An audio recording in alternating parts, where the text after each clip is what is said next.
good, the bad, and the ugly. One of the hard parts of moving to an area of the country that you're not 100% familiar with is discovering what's going to be a problem. This is a problem where we live. This is common yarrow, and it is a plague. It takes over the world, and because it spreads by both roots and seeds, it's almost impossible to get rid of it once it's set.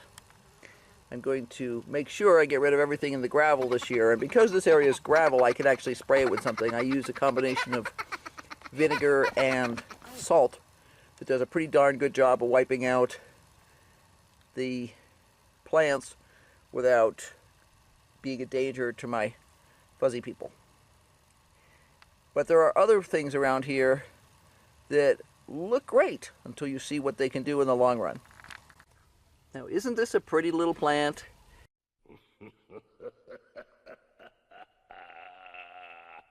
It makes a nice little rosette, and it's got these lovely little flowers on it. There's a flower. They're just the cutest little purpley pink things ever.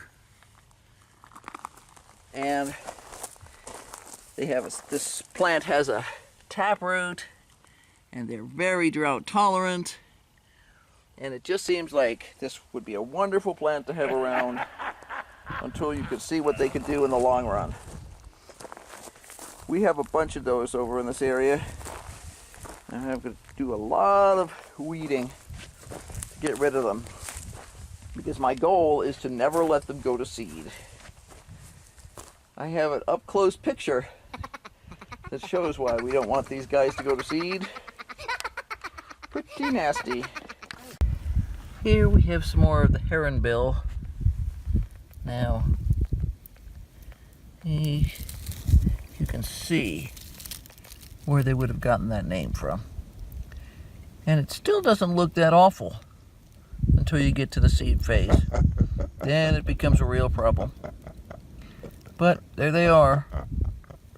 This is what those pretty little flowers turn into.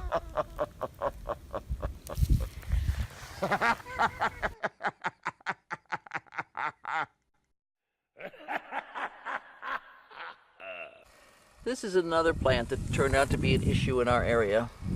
It's actually a host, which is the problem. It doesn't have yucky seeds or anything that stab you to death, and it doesn't give you a rash or anything fun like that.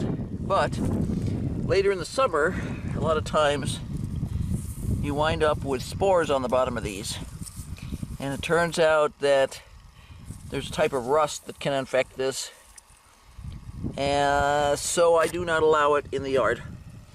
I don't worry about it outside the yard, but I figure at least controlling it in the yard is a good idea.